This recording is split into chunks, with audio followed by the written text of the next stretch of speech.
Hey boys and girls, it's Mrs. Burgee, and I am actually at a park right now, sitting down, thinking about reading a little bit of the Lemonade Wars to you. I'm actually waiting for my son Ben to finish up on a couple things, on a run.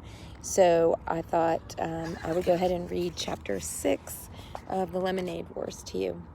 I did want to tell you that in this chapter, there's a couple different things that are going on. Jessie is actually, we're finding out that she's actually having some flashbacks to some things that have happened to her over the course of her second grade year. And so I wanted to let you know that that's one of the things that's a little different in this story or in this chapter that we find. I'll do my best to try to stop at some places where I think there's some problems, but I will say in this particular chapter, there's a lot of problems going on, especially when we think back at what the flashbacks are that Jessie's having. So without further ado, chapter 6, underselling. Underselling, a verb, pricing the same goods for less than the competition. Jessie knew that Evan was up to something. First of all, there were all those phone calls last night, at least 10 of them.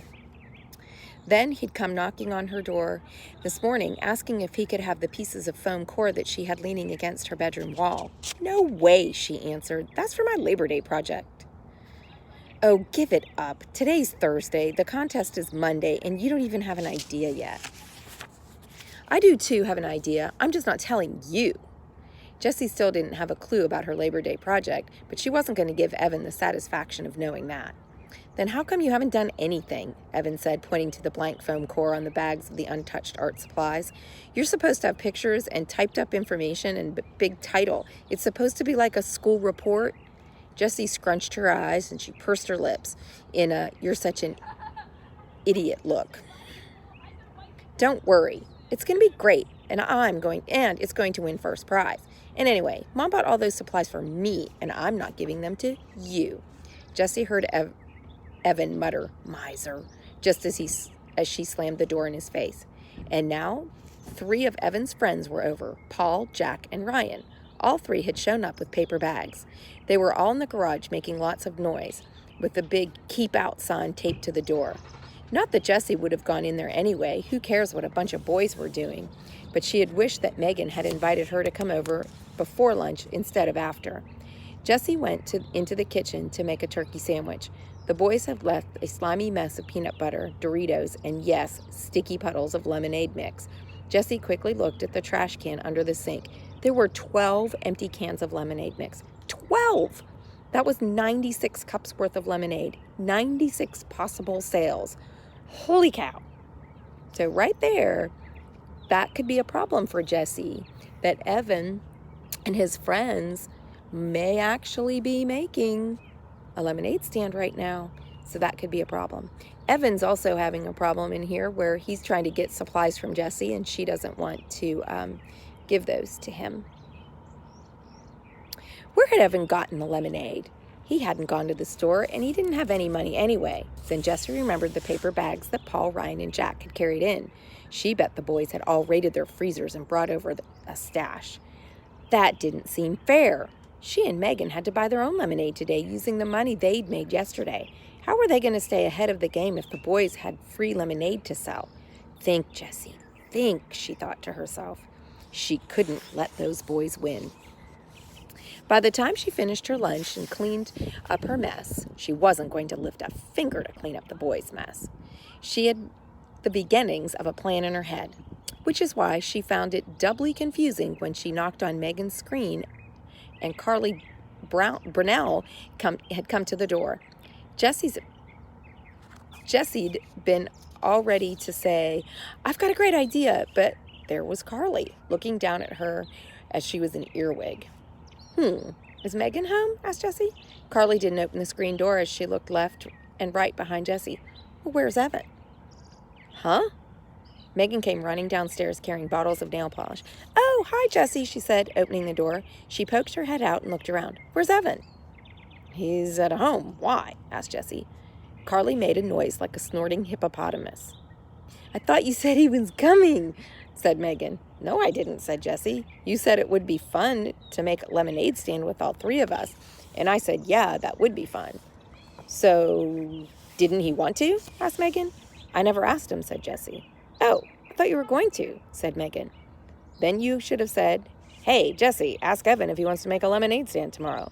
And then I would have asked him. This is exactly what drove Jessie crazy about girls. They always said things halfway, then expected you to get the other half. And Jessie never got the other half.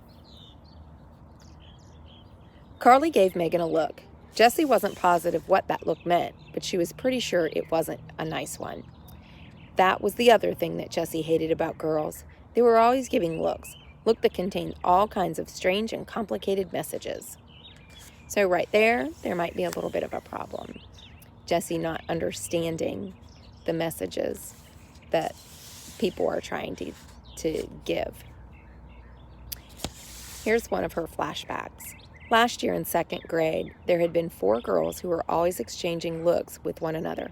Becky Baker, Lorelei Sun, and Adriana Hennessy, and Eileen Garrett. Jessie watched them and knew that Evan was right. They talked without words. They used their eyes to pass secret messages. She also knew they didn't like her, but only because Evan had finally explained it to her over Christmas vacation. Jessie was surprised when he told her this. They laughed so much. How could they be so mean? They were the 4 who started the club, the Wild Hot Jelly Beans Club, or as they called it, the WHJ Club. Becky was president, and she was always telling the others what to do. They made signs and paper buttons and membership cards. The teacher, Mrs. Soren, didn't usually allow clubs in the classroom, but she made an exception, telling the girls, I'll let you wear your buttons in class, but only if you let the other kids join, if they want to. By the end of the day, every kid in class was wearing a WHJ button, even Jessie, who'd never belonged to a club before. It had seemed like Becky was being so nice to her.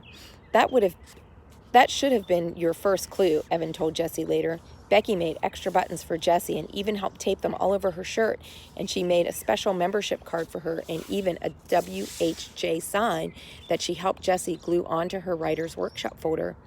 Jessie remembered all the girls laughing and Jessie laughing too, and all the strange looks that Becky and Lorelei and Adriana and Eileen kept flashing back and forth like secret notes passed in class that Jessie could never read.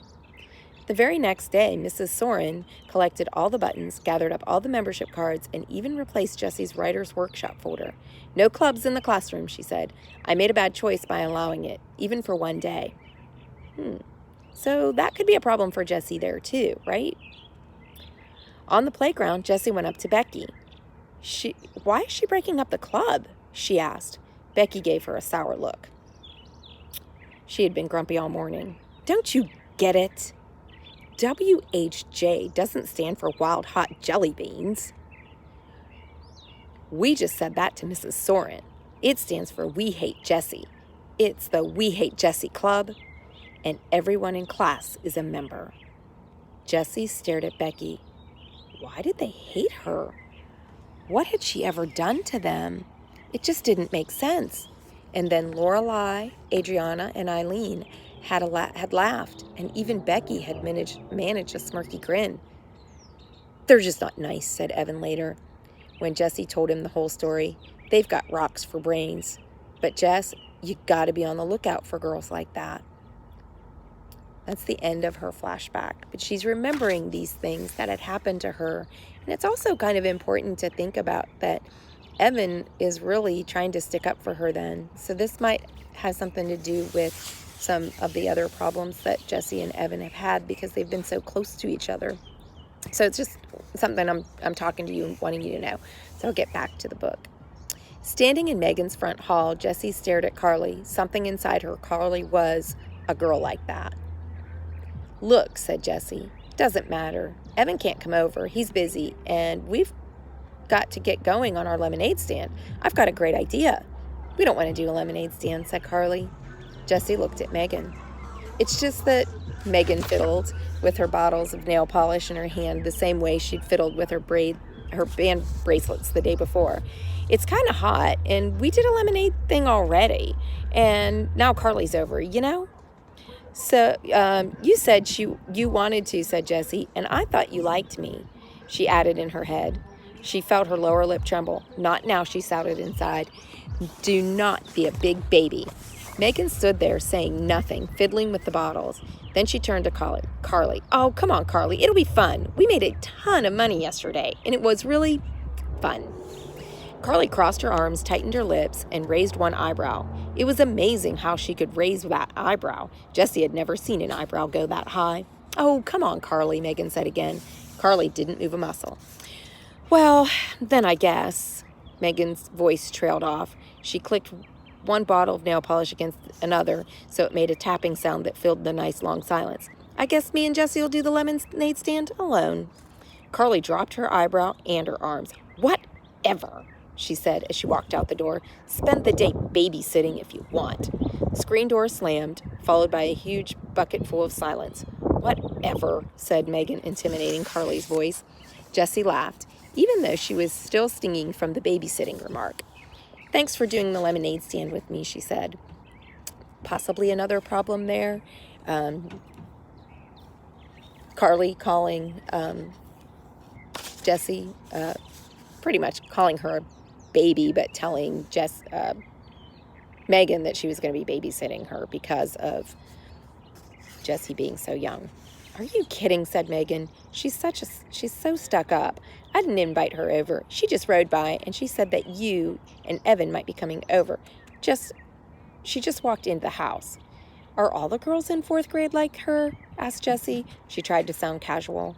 Some are, some aren't, said Megan. She sat down on the stairs and opened a bottle of sky blue nail polish. With a quick, expert strokes, she started painting her toenails. Hey, that's right. You're going to be in our class this year. That's so weird. Jumping a grade. A lot of people skip a grade, said Jessie. Really? I never met one before. Here, do your toes green, and then we'll be coordinated. Jessie ended up getting more polish on her toes than on her toenails. By the time they were done, Jessie had explained her plan for the day. Value added. See, she said, pulling 10 bright ideas light up to her sails from the back pocket of her shorts. She turned to bright idea number 2 and pointed with her finger. Value added, something extra, such as a special feature or attractive packaging, added by a company to a product that makes the product more desirable in the marketplace. That means we give customers something extra they didn't expect, said Jessie. I mean, anyone can go home and mix up their own batch of lemonade, right? So if we want them to buy from us, we've got to get them something extra. We add value. Great, said Megan. What are we going to add?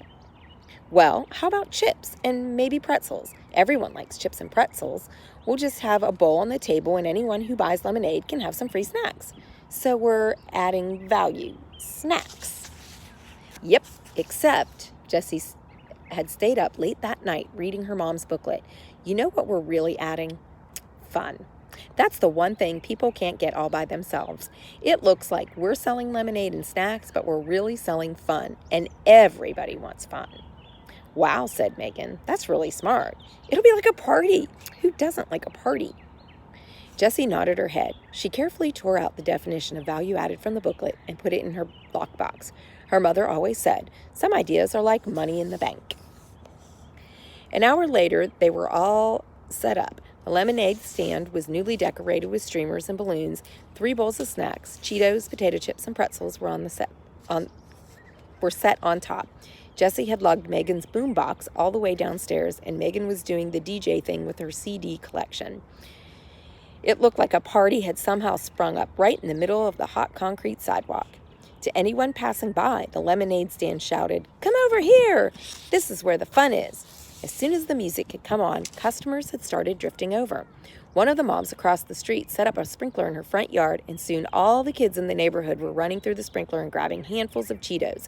2 women walking their dogs stopped for a nibble and ended up staying an hour. 3 or 4 of the neighborhood moms set up lawn chairs nearby and talked and ate pretzels while their kids ran through the water. Jessie noticed a funny thing. Think about this. There could be a problem here.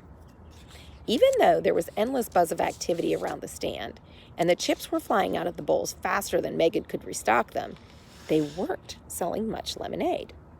Hey, Jordan, said Jesse as a 4-year-old boy ran by in a bathing suit. Don't you want a cup of lemonade? Jordan dive-bombed the pretzel bowl and he came up with a fistful. I had too much already. 4 glasses. And he ran off. 4 glasses? Said Jesse to Megan. He didn't buy any. Mrs. Duran, don't you want a cup of lemonade? Sorry, Jesse. I have to pass, said Mrs. Duran. I already had 2 already, and I'm going to cut down on sugary drinks. Where's everyone drinking so much lemonade, wondered Jessie. Think that could be a problem. She looked down the road. Oh, wait a minute. Megan, hold down the fort, said Jessie. I'll be right back. Sure thing, said Megan, dancing to the music. This lemonade stand was the greatest idea. It's like a birthday for the whole neighborhood. Jessie headed down the road. As she rounded the bend, she prepared for the worst. Evan's lemonade stand crowded with customers, but there was nothing. Absolutely nothing. The corner was deserted. She crossed the street and went into the garage. There was the cooler, dirty and empty, and there was stacked plastic chairs, 4 of them this time, and there was, wait a minute, those new signs. Jessie pulled out 3 large pieces of foam core. On the back, each one was part of a penguin project Evan had done the year before in 3rd grade. On the front were big letters. Slow down, cheapest lemonade in town, ahead. Yesterday's prices, today's lemonade. You won't believe your eyes. Icy cold lemonade, just 10 cents a cup. Jessie couldn't believe her eyes. 10 cents a cup? That was crazy. Even if they sold all 96 cups, they'd only make $9.60. Split 4 ways was just $2.40 for each boy. Evan was never going to earn $100 with that kind of profit. Jessie went down into the basement. Evan and Paul were playing air hockey. Whoosh! The puck flew into Evan's goal, and Paul threw his arms up into the air in a victory V. Oh, man, said Evan, you're winning. Winning, winning. Are you kidding me, said Paul. Then he dropped his voice to a gravely growl and said, I don't play to win. I play to pulverize. Just like the muscle guy actor in Agent Down, the movie the boys were talking about. Paul was even flexing his muscles like an actor, except that Paul didn't have any muscles. At least none that Jessie could see. When Paul saw Jessie, he dropped his arms. Hey, he said. Paul was Jessie's favorite of Evan's friends. He always joked around with her, but in a nice way, and he never minded when Evan invited her to come along with them. Hey, said Jessie, what's up? Evan turned off the air hockey table. Nothing, he said. We were just going out. Paul dropped his hockey paddle onto the table and followed Evan into the garage. Jessie trailed behind. Where are you going? She asked. Down to the tracks, said Paul, as he strapped on his bike helmet. We put pennies there this morning, so we're going to go get them now. Squash! Yo! Shouted Evan. My bee, muttered Paul. So, see ya, he said to Jessie. Jessie didn't like this feeling of being shut out, like she wasn't wanted. That might be a little bit of a problem. Evan had never made her feel that way before, even when sometimes he did want to be just with his friends. He'd always say things like, Jess, we're going to go shoot hoops, just the 2 of us, but when we get back, we'll play Spud with you. So that she knew he still liked her even when she wasn't invited along. But this was like he didn't like her at all, almost like he hated her. Like he never wanted to play with her again, and Paul was going right along with it. Jessie scowled. So you really cleaned up at the lemonade stand, huh? She said. Yep, we sold out, said Evan. So what did you make, like $3, she asked. Actually, you made a ton. What was it, Paul? $45, said Paul. Jessie's mouth went slack. $45? There's no way, she said. Not at 10 cents a cup. Oh, just the little kids paid that, said Evan. The grown-ups all gave us way more. That's too cheap, they said. It's such a hot day and you're working so hard. Here, take $1. Keep the change. It was crazy. Unreal, said Paul. They kept pushing all this money at us because they thought it was sweet for selling lemonade for a dime. We made a killing. Bright idea number 5. Jessie remembered it immediately. That's called goodwill, she said slowly, picturing the exact page from her mother's booklet with the definition on it. Goodwill. An intangible but recognized asset that results from making and selling good products having good relationships with your customers and suppliers, and being well regarded in the community. It's when you do something nice in a business and it ends up paying you back with money. She sighed. Why hadn't she thought of that? She would be sure to tear out that definition and put it in her lockbox when she got back to the lemonade stand. Could that be a problem too? Well, whatever. We cleaned up, said Evan. Even so, said Jessie, trying to find some way to prove that Evan had not had a good day selling lemonade. You had 4 people working the stand, so if you split $45 four-way, that's only $11.25 each, which is still way more than I'm going to make today, she thought, since the whole neighborhood has already filled up on cheap lemonade.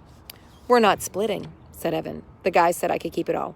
Right, said Paul. All for a good cause.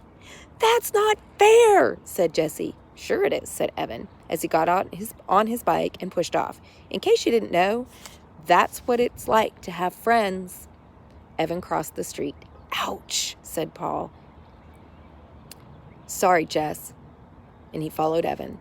Jessie was left standing alone on the driveway. Could be another problem right there. So there's a lot of problems that happened in here. I don't expect all of them. Just give me a few. I also wanted you to think about the word on this chapter was miser. And Jessie heard Evan mutter miser. She just slammed the door in his face. This is just at the part where she was keeping all of the materials and supplies that their mother had bought for Jessie for a project, but Evan wanted to use those materials. So your word again is miser. Jessie heard Evan mutter miser just as she slammed the door in his face. I'll see you tomorrow for chapter 7.